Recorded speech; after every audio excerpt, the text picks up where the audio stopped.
Welcome back. I'm your host, Leslie Cottle, and you are listening to This Empowered Life podcast, the podcast delivering tools, knowledge, and wisdom to empower the soul. Today's episode is called Meeting Yourself at the Victim Archetype. Now, I actually had a different episode planned today, but as life does, we are receiving lessons all of the time. And I had a moment of realizing that I was playing the victim. And while I knew the next step for me and my transformation was to take that power back, I wasn't ready yet. And I needed to process the flood of emotions first.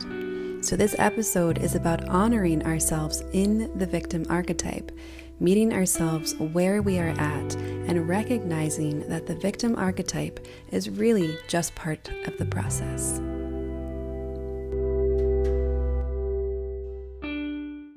Hello and welcome to today's episode. So in transformation work, you are going to hear about the archetype of the victim more than once. It's also not an easy word to teach about. There are many ways that we use the word in the English language. So first I want to explain to you what the characteristics are of the archetype of the victim. So the characteristics of the victim archetype is overall a being who believes that they have no agency in their life, that what they do in their life has no influence over the outcome, or they believe that they aren't able to influence the outcome. So the victim is often sometimes also blind or unconscious to the choices that they're making, not realizing that they can make other choices. So it might be someone who doesn't realize that they can make a choice that seems available to other people, but not to them, or a choice that someone hasn't told them yet. And another characteristic of the victim archetype is the victim often blames other people or circumstances for their misfortunes. So a victim suffers a lot, many times much more than the original pain. And this suffering is caused because the victim realizes that doesn't realize that they have their own power. So these are characteristics of how the archetype of the victim behaves. And this is really important to recognize because the victim is a journey. The journey of the victim is one of healing, one of empowerment. The victim always realizes at the end that they do have agency in their life and that the victim will turn into their own heroine or hero. So the victim archetype is a cycle that reveals itself over and over again in the evolution of the soul. And it's really important for us to remember this as we go through our spiritual journeys or our personal growth journeys, because we're going to meet the victim archetype many, many times in our lifetime. So I wanted to talk about this today because if you're listening to this, first off, you're a conscious listener. So I know that you're doing the work. I know that you're familiar with the victim archetype in some way. I know that you've empowered yourself before. I know that you've healed yourself before. And I also know that there might come a time or a situation where you feel like the victim. And it might be for a really good reason, and it might also be for not a good reason. But no matter what the reason is, you feel it, so it's valid. And you're going to play the victim card just so hard, and I mean hard, like really hard. Your ego is going to take over. It is going to convince you that everything else is the problem. You're going to throw away literally everything you've ever done to empower yourself or to heal yourself right out the window. And you're just going to start pointing the finger and say, that person hurt me, or that thing, it's that fault, it's their fault. Here are all the reasons it happened. Here are all the things that they did wrong. And here are all the things that that person needs to fix. Now, we know that when we're on this journey that we are our own hero, but we're going to come to this point a lot. And also, because we've been doing this work, we're also going to surprise ourselves in this situation and be able to take a 30,000-foot view of our own life. You're going to be able to create some separation between how you're feeling and what the logical thing is to do. But also in this moment, it's really powerful to be able to notice that you're not ready yet to become the heroine. Just not yet. It's not that you won't. It's just this isn't the moment for it. And there really is a moment for everything. There's a moment to be the hero. There's a moment for the journey. There's a moment to sit in the pain and to sit with it. So I want to talk today about this moment of playing the victim, of knowing that you're playing the victim, knowing how to move forward, but also acknowledging that you're not ready yet to move forward. So this is like a really ninja moment of consciousness.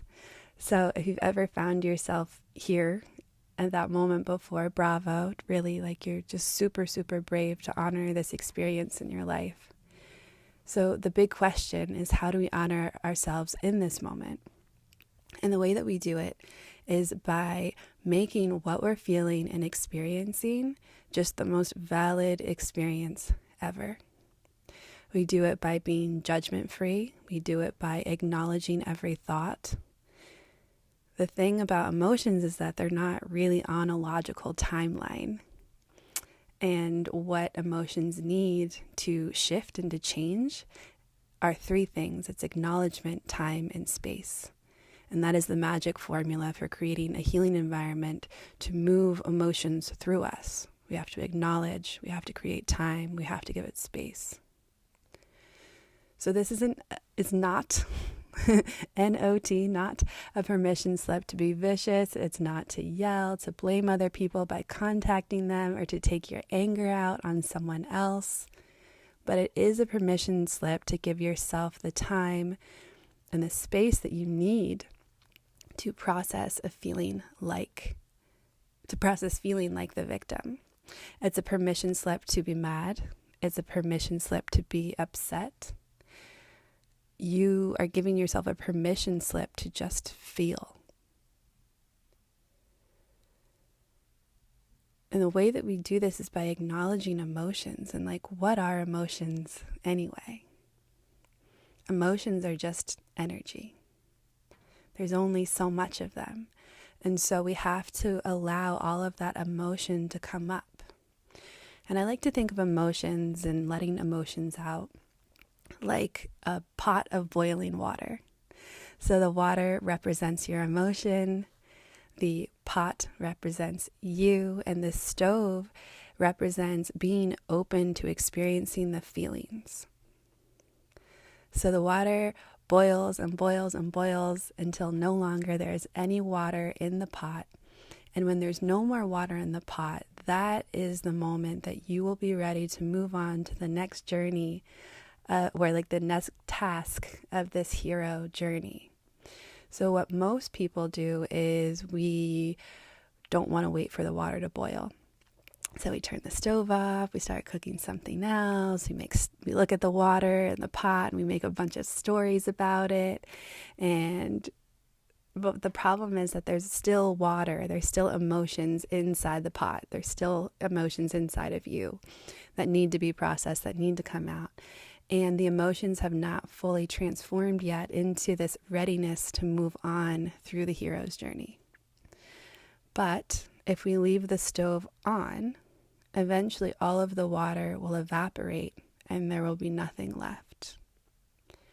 So processing emotions are a lot like this water boiling in a pot. We just have to give it the environment that they need to move through this.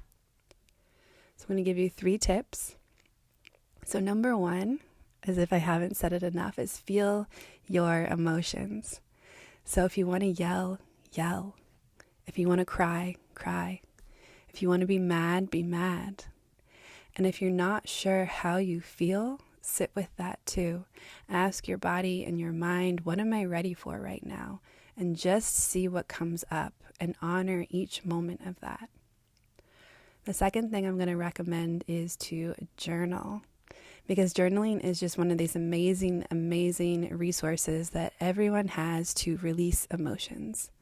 So write and write and write until nothing else comes out. Write every time something new comes to your head and just allow it to be. You don't have to make up a story about it. You just have to acknowledge what it is that you're feeling or that you're thinking, and that's it. And then the third tip is to remember that time and space looks different for everyone. So the process might be a few minutes long, it might be a few hours long, it might be a few days or weeks long. And that's okay.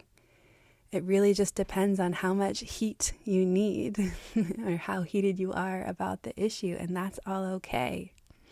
This whole time, your job is just to allow everything to move through you and to acknowledge it. So to end today's episode, I just want to remind you it's okay to feel like the victim, and that being the victim or feeling like the victim is the beginning of every heroine's story. And every hero meets a road of trials before they meet the road of success to their inner power and healing. I love you so, so much. Wishing you a great, great day.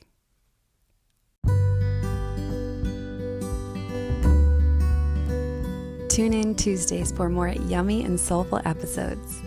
If you love what you're hearing and want to support the podcast, please follow and rate the podcast on Spotify and Apple to help new listeners find us. To find out more about my coaching and healing practice, head over to my website, www.lesliecottle.com. Thanks for listening, and I'll see you in the next episode.